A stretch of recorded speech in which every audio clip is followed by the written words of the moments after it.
ഇന്ന് നമുക്ക് കുറച്ച് ഹെൽത്തി ആയിട്ടുള്ള നല്ല എരിവും രുചിയൊക്കെ ഉള്ള ഒരു മസാല ബോണ്ടയുടെ റെസിപ്പി കണ്ടാലോ.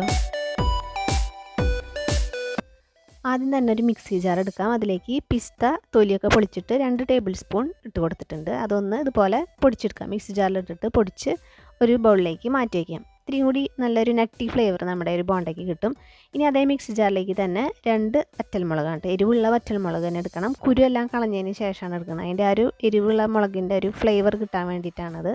എരിവ് അതിൻ്റെ ആവശ്യമില്ല. അതിൻ്റെ കൂടെ തന്നെ നമുക്ക് 10 അല്ലി വെളുത്തുള്ളി, ചെറിയ സൈസ് നാടൻ വെളുത്തുള്ളിയാണ്, അതുകൊണ്ട് 10 അല്ലി എടുത്തിട്ടുണ്ട്. പിന്നെ 1/2 ഇഞ്ചിൻ്റെ ഇഞ്ചി കഷ്ണം ചെറിയ പീസുകളായിട്ട് കൊടുത്തിട്ടുണ്ട്. ഒരു തണ്ട് കറിവേപ്പിലയും 2 നല്ല എരിവുള്ള പച്ചമുളക് ഗുണ്ടുമുളകാണ് ഇട്ടേക്കുന്നത്. അതും കൂടി ഒന്ന് ക്രഷ് ചെയ്തിട്ടെടുക്കാം. വെള്ളമൊന്നും ചേർക്കാതെ ഇതുപോലെ ഒന്ന് ചതച്ചെടുക്കുന്ന പോലെ മിക്സിയിലിട്ടിട്ടൊന്ന് ചതച്ചെടുക്കാം.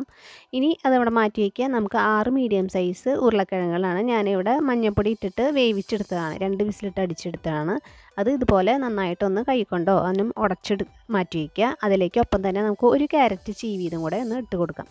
ഇനി നമുക്ക് ഒരു പാൻ വെച്ചിട്ട് അതിലേക്ക് 2 ടേബിൾ സ്പൂൺ വെളിച്ചെണ്ണ ഒഴിച്ച് കൊടുക്കാം. അതിലേക്ക് 1/2 ടീസ്പൂൺ കടുകും 1/2 ടീസ്പൂൺ ഉഴുന്നും പരിപ്പും കൂടി ഇട്ടിട്ട് ഒന്ന് ചൂടായി വരുമ്പോൾ അതിലേക്ക് ഒരു ചെറിയ സൈസ് സവാള നല്ല പൊടി അരിഞ്ഞിട്ട് തന്നെ ഇട്ട് കൊടുക്കാം.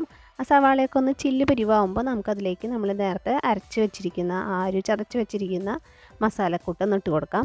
ഇനി അതും കൂടെ ഒന്ന് നന്നായിട്ട് നല്ല ബ്രൗൺ ചെയ്ത് വരുന്നത് വരെ, നല്ല പച്ചവാസനയൊക്കെ ഒന്ന് മാറി നല്ല മണം വരുന്നത് പോലെ ഇതുപോലെ വഴറ്റിയിട്ടെടുക്കണം.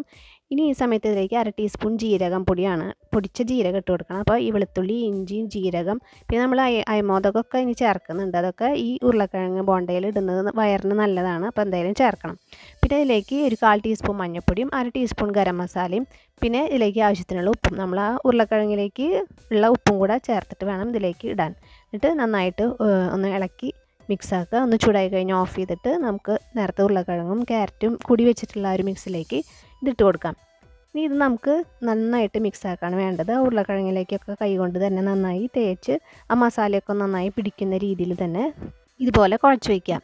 ഇനി ഇങ്ങനെ മിക്സാക്കിയതിന് ശേഷം അവസാനമായിട്ട് നമ്മൾ നേരത്തെ പൊടിച്ച് വെച്ചിരിക്കുന്ന പിസ്തയുടെ പൊടിയും കൂടെ ചേർത്തിട്ട് മിക്സാക്കുക. എന്നിട്ട് ഉരുളകളായിട്ട് ഉരുട്ടുക. ഇത്തിരി മീഡിയം സൈസ് ഉരുളകളായിട്ട് ഇതുപോലെ ഉരുട്ടി വെച്ചിട്ടുണ്ട്. ഇപ്പോൾ ഈ ഒരു അളവിൽ നമുക്ക് 9 ബോണ്ടകൾ ഉണ്ടാക്കാൻ പറ്റും.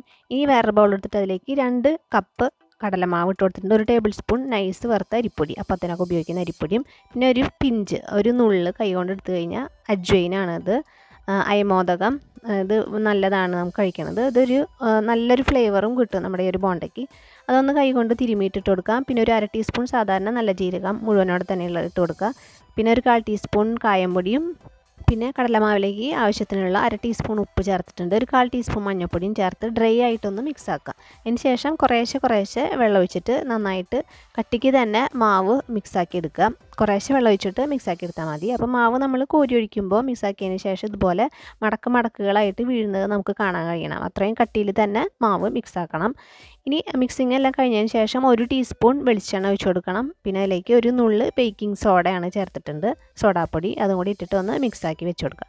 ഇനി നമുക്ക് ഓരോ ഉരുളകളായിട്ട് ഇതിൽ മുക്കിയെടുക്കാം. കൈ കൊണ്ടോ ഒരു സ്പൂൺ കൊണ്ടോ ഇതുപോലെ കോരി എടുത്തിട്ട് വെളിച്ചെണ്ണ നന്നായി ചൂടായിട്ടുള്ള വെളിച്ചെണ്ണയിലേക്ക് ഇട്ടുകൊണ്ട് ഒരു മീഡിയം ടു ഹൈ ഫ്ലെയിമിലിട്ടിട്ട് നമുക്ക് വേവിക്കാം. ഉള്ളിലത്തേക്ക് നല്ല വെന്തിട്ടുള്ളതാണ്. അതുകൊണ്ട് ആ കടലമാവ് മാത്രമാണ് വേവേണ്ടത്. അതും നല്ല പെട്ടെന്ന് തന്നെ വേവും. അതുകൊണ്ട് പെട്ടെന്ന് തന്നെ ആദ്യം തന്നെ ഒരു കുറച്ച് നേരം ഒന്ന് മീഡിയത്തിലിട്ട് വയ്ക്കുക. അത് കഴിഞ്ഞിട്ട് ഹൈ ഫ്ലെയിമിലാക്കിയിട്ട് ഇതുപോലെ ഉരുട്ടി തിരിച്ചു മറിച്ചൊക്കെ ഒന്ന് ഉരുട്ടിയിട്ട് നല്ല പരിവായി കഴിഞ്ഞിട്ടുണ്ടെങ്കിൽ ഇതുപോലെ കോരി എടുത്ത് കഴിഞ്ഞാൽ നല്ല അടിപൊളി ടേസ്റ്റുള്ളൊരു മസാല ബോണ്ട റെഡി ആയിട്ടുണ്ട്. എല്ലാവരും ട്രൈ ചെയ്ത് നോക്കണം.